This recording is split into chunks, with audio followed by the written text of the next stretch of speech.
In Minneapolis, when a tragedy strikes, there is one word that summarizes what is most important, and that word is integrity.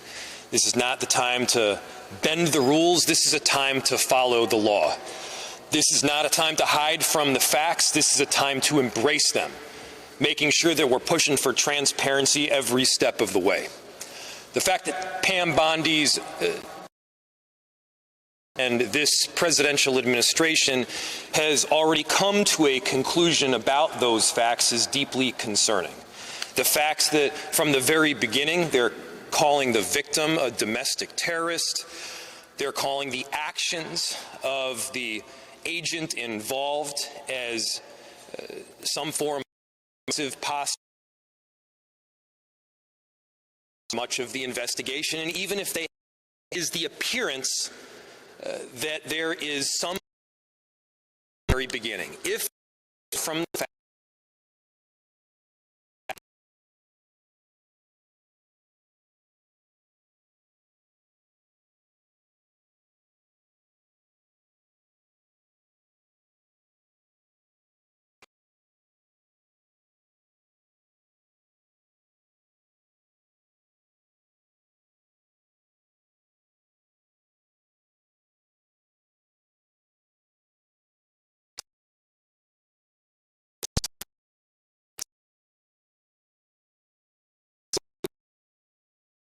form experts how to many of them have been police officers. The ask is really simple here. Our ask is to the truth. Our ask includes of criminal in Minneapolis a investigation. Concerning administration from the very get-go is drawing. Of course it is. You got hide from, then don't hide from it. Include local. We got nothing to hide from here. Minneapolis is justice and the truth. And speaking of one, I heard countless people about Minneapolis, many of them form of apocalyptic hell as a place that is dangerous.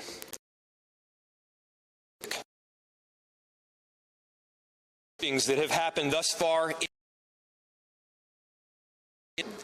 In other words, we've only had 2 shootings. One of them, we are a ICE is less so.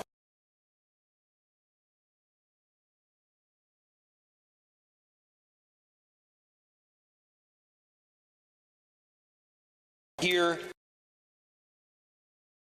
than they have people that are committed to their neighbors, committed to integrity, committed to justice, and committed to getting the truth. We will not back down from it. Among those that won't back down from it is the person who I'm about to introduce. His ward is right on the borderline of where this particular shooting happened, and that is Councilmember Jason Chavez. Would you please give him a warm round of applause?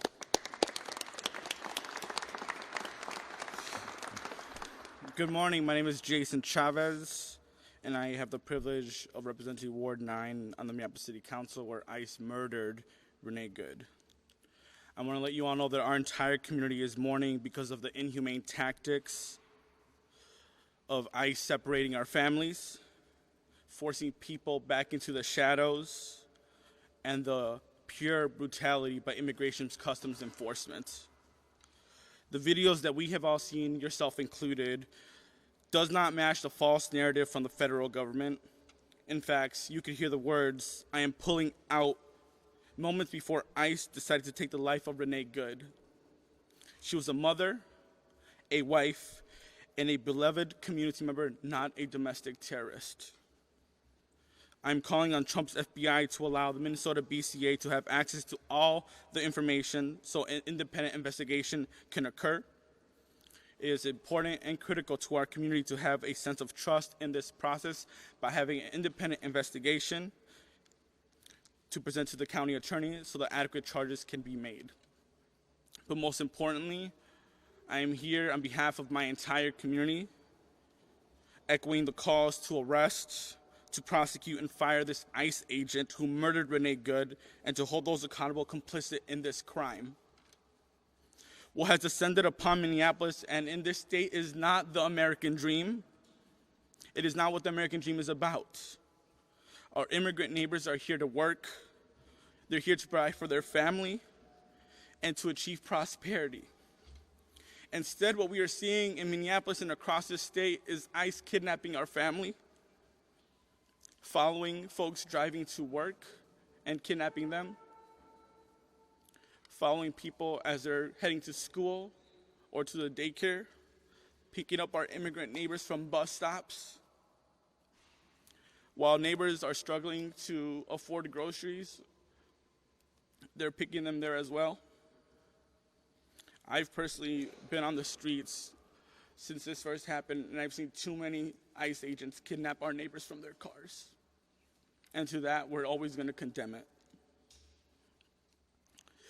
And as we continue to ask for justice for Renee Good, we're going to ask our community members to stay on alert.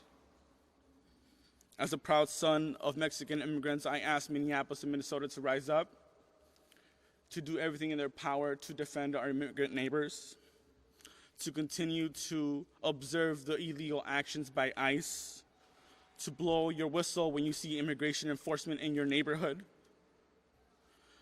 to get trained on rapid response so you can educate your neighbors on what is happening on your block, to provide rides to your immigrant neighbors who need to go to work, who need to get groceries, who need to see their children come back home safely, to help your immigrant neighbors move their cars during snow emergencies, because what we are seeing is many of our immigrant neighbors being picked up simply by moving their cars.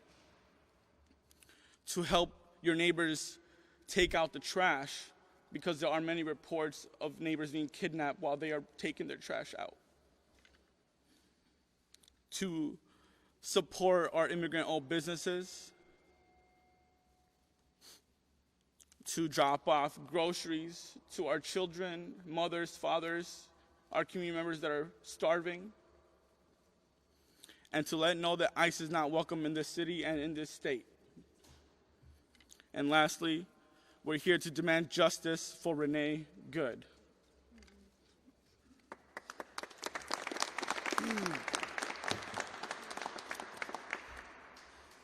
My name is Aisha Gomez. I serve as the state representative for District 62A, the south side of Minneapolis, where our beloved community member was murdered this week. I'm so grateful to Councilmember Chavez for explaining this moment to us and calling on us as a community into this struggle that our neighbors are facing. With respect to the investigation into this shooting, there's really only one question in front of us. Are we going to design a process that's legitimate or not? In 2020, the state legislature created the Force Investigations Unit after the murder of George Floyd, which happened right around the corner, 7 or 8 blocks away from where Renee Good was murdered. This unit was established after a long process of looking into what are the best practices when there is an officer-involved shooting. We learned a lot about this in 2020 in Minneapolis, unfortunately. One of the things that we learned is that if you actually are interested in public safety, if you actually are interested in the legitimacy of a law enforcement force in your community, then you must be invested in accountability, in transparency, and in fair investigations when bad things happen. That's right. And so that's the question in front of us. Do we want a legitimate investigation? that pulls in the professionals of the Minnesota Bureau of Criminal Apprehension who are trained to do this, who have done this over and over, who have the kind of local connections and local legitimacy that the FBI could just never have because they don't have that kind of presence here? Or are we going to have a discredited farce of an investigation? And so as a group of elected representatives who are deeply invested in the safety of our community, and thus in the legitimacy of these processes, we call on the FBI to share the evidence with the Force Investigations Unit at the BCA and have this be a legitimate and trusted investigation. Thank you.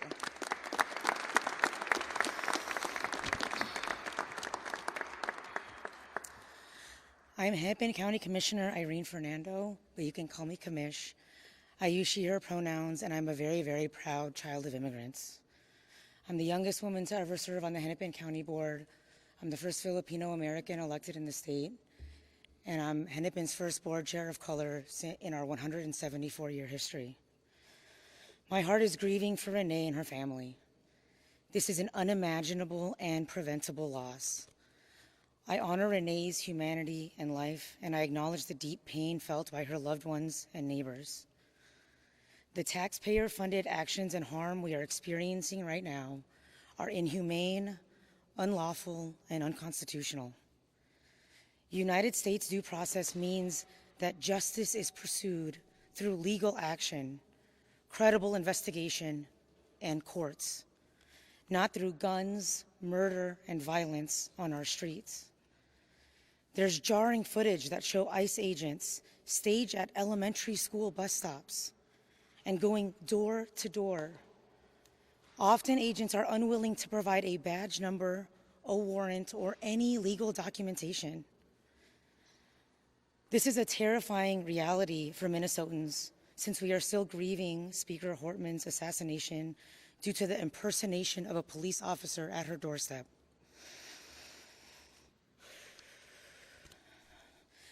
Our community has experienced a national spotlight with law enforcement shootings, which required significant change and reform on how such cases are examined, investigated, and communicated to the public. It is critical for our communities to have some sense of trust in the process in order to meet the standards set by Minnesota law and resident expectations. This is why we're calling on the federal government to cooperate with a joint or independent investigation conducted by the Minnesota Bureau of Criminal Apprehension. The thought is that they would do this together, but if for some reason that is not possible, please allow shared evidence for a parallel investigation. The Minnesota BCA is the only nonpartisan state agency equipped to investigate robustly and effectively, in part due to their establishment of the Force Investigations Unit. They have the expertise, they are equipped, and they are ready to pursue justice on behalf of Minnesotans. Alongside their own investigation, the BCA, alongside the federal investigation, the BCA can and should conduct this parallel process, which means full access to the information, evidence, and case file. Because in Minnesota, we expect that investigations are completed by the BCA to then get reviewed by the county attorney to determine if the use of force was appropriate or not. We have a process here to review force. We have full trust in this process and in the county attorney to do the objective review needed based on the facts and Minnesota law. The idea that our federal government would not fully cooperate with the BCA in an investigation creates even more mistrust among our community members because we know federal investigations are very rarely released to the public. Our justice system and we are here together to ask for and request full cooperation by the FBI and the U.S. Attorney's Office to provide full access to the BCA so they can conduct a thorough, complete, and independent investigation to determine if the use of force was justified or requires additional accountability. Last and certainly not least, just directly to residents, our neighbors, our friends, our family members, our coworkers, our kids. I am very, very proud of our unrelenting courage, compassionate caregiving, and a fierce resilience towards justice. It feels very hopeful and very fearful, but together we can and must resist the urge to give in to the numbness that comes from this type of attention. Because numbing our pain might also numb our shared humanity. And it is only through the collective wisdom in our bodies and ancestral storylines that we will get through to the other side of this. Together, we come from powerful, loving, and resourceful stories. Our cultures and ancestors have found ways to construct creativity from pain, joy from fear, and hope from oppression, and we will do so again today. Ultimately, I do believe that our shared humanity and love for one another will prevail, but that only occurs when we all rise with one another. Leading with integrity, caring for one another with dignity, and fighting for our shared humanity without apology. I and we remain in this fight with you, speaking our truths and leading towards accountability and justice. Thank you.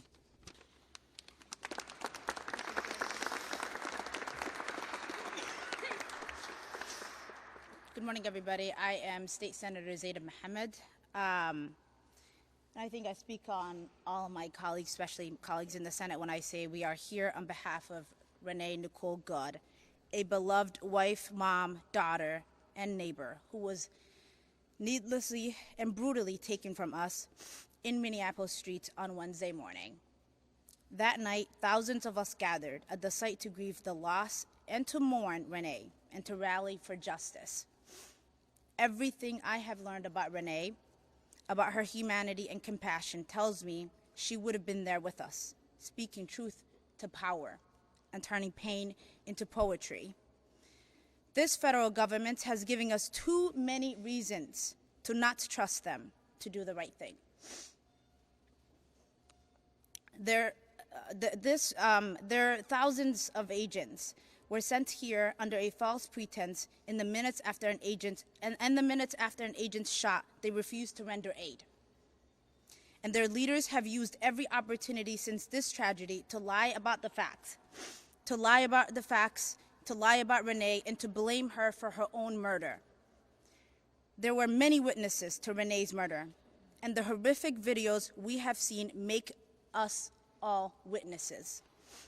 This was a crime in broad daylight, and the attempt to cover it up is another. Renee is owed the same rights we promised to every American: due process, respect, and truth. We know what we saw, and everything short of a full and an honest investigation is an insult to her memory. Everything she stood for, and everything we stand for as Americans. At 10 o'clock today, we will honor the life and legacy of Renee Nicole Good with a moment of silence. Every moment before that and every moment after that, we will honor Renee by remembering our neighbor and calling for justice at the top of our lungs. And with that, we will take questions.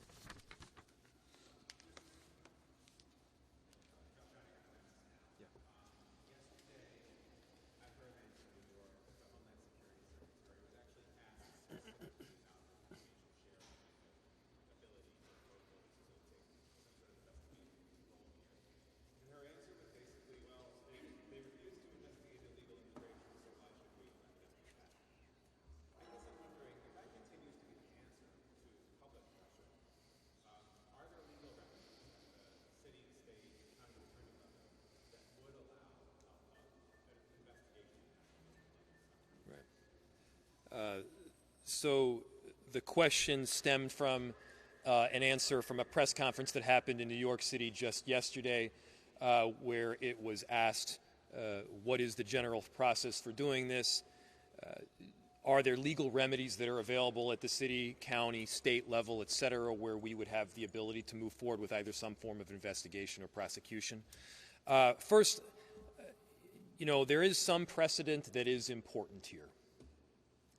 There have been instances in the past where there was some form of shooting or an officer-involved killing that took place by federal agents or U.S. Marshals or beyond that did have local and state entities in control. By the way, we're not even talking just about full control here. We're talking about being at the table. We're talking about an investigation that includes the Bureau of Criminal Apprehension. And for those that may say that we have a predetermined outcome, we are not the ones that are conducting the investigation.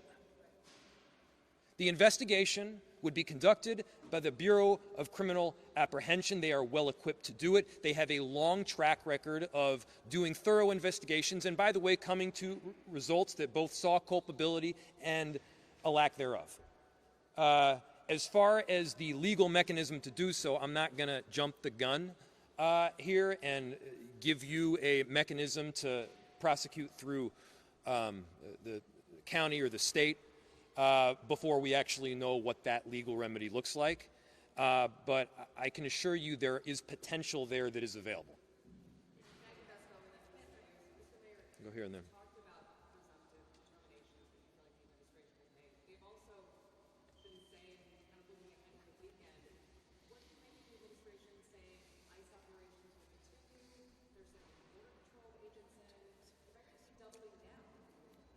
Well, I think what this does ultimately is expose the truth.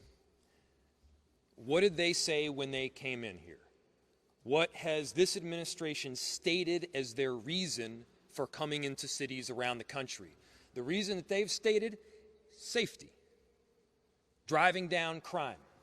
Well, let our statistics speak for the trajectory. They are clearly driving crime up. Up until last night, we hadn't had any shootings in this city other than ICE. Our city is safe. Our city is welcoming. They are making it less so. And so it is a massive issue that they continue to exert their presence in Minneapolis and beyond. By the way, it's not just our city that is feeling the impact. I know that there are a number of legislators behind me that can speak to that.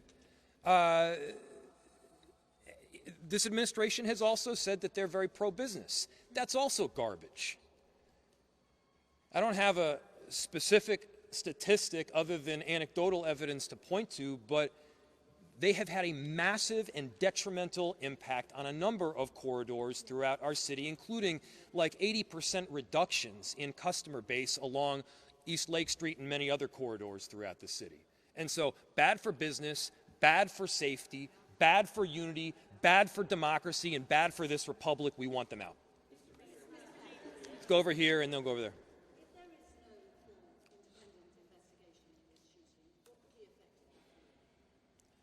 So the question is, if there's no full independent investigation of this shooting, what will the effect be?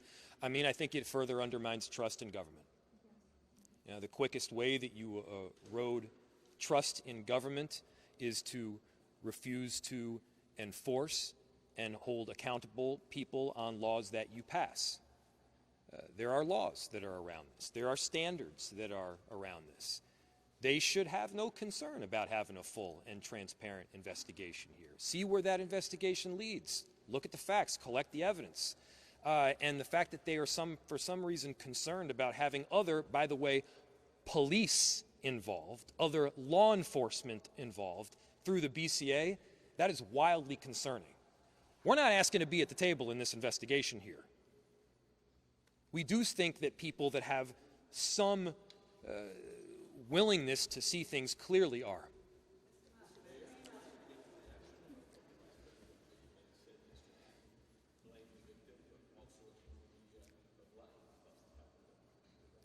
Well, I think we got to get to a point here where we're not trusting everything that they're saying, and I think you guys they're there at this point. I mean, I think he also asserted that because you work at the federal government that you somehow have absolute immunity from committing crimes. That's not true in any law school in America, whether it's Yale or Villanova or anywhere else. That's not true. If you break the law, if you do things that are outside the area of what your job responsibilities require, and this clearly seems to be at the very least At the very least, this is great. At the most, is what you heard people say back here. This is a problem and it should be investigated. Yes.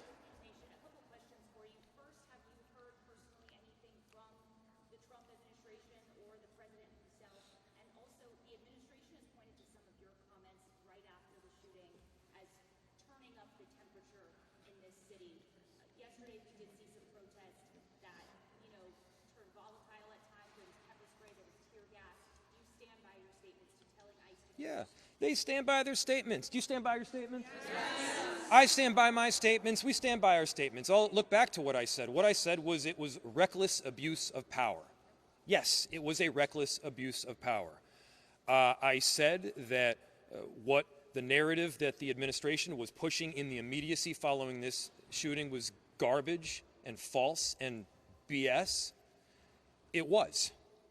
I stand by every one of those. And, this notion of inflammatory comments, I mean, come on, guys. I dropped an F-bomb. They killed somebody. Which one of those is more inflammatory? I'm going with the killing somebody. I'm going to do a couple more, and then I'm sure there's some other people behind me too. Yeah.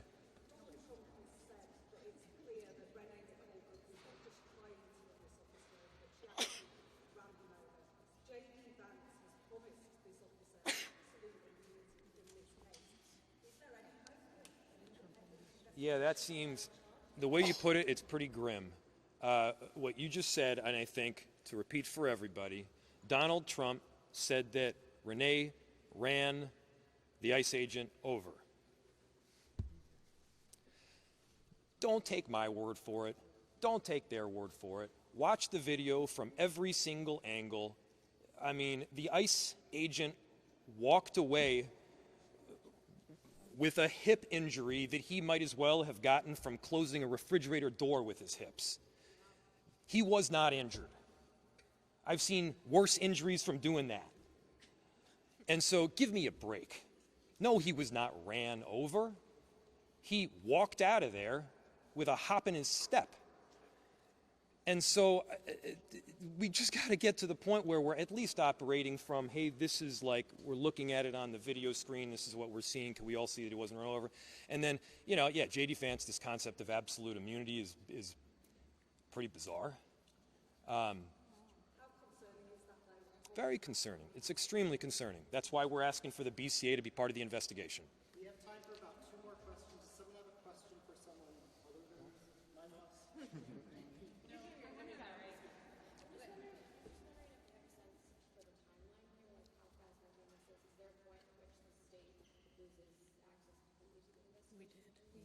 Do you want to answer that? I don't know the exact timeline, but I imagine the answer is yes.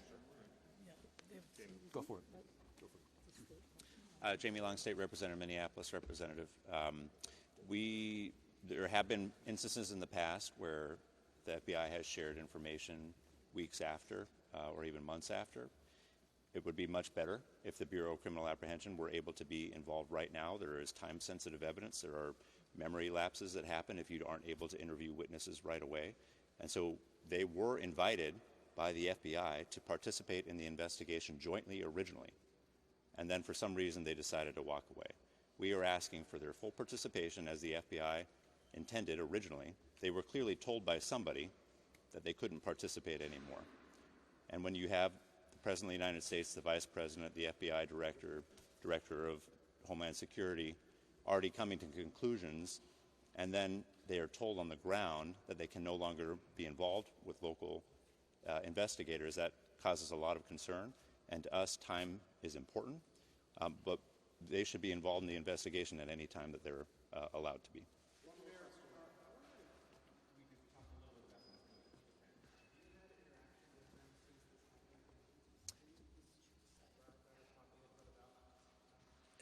So the question is whether I can talk or describe about interactions with Ms. Gooden, who she was as a person. It would be completely inappropriate for me to do so because there are other people that really knew her, and I did not.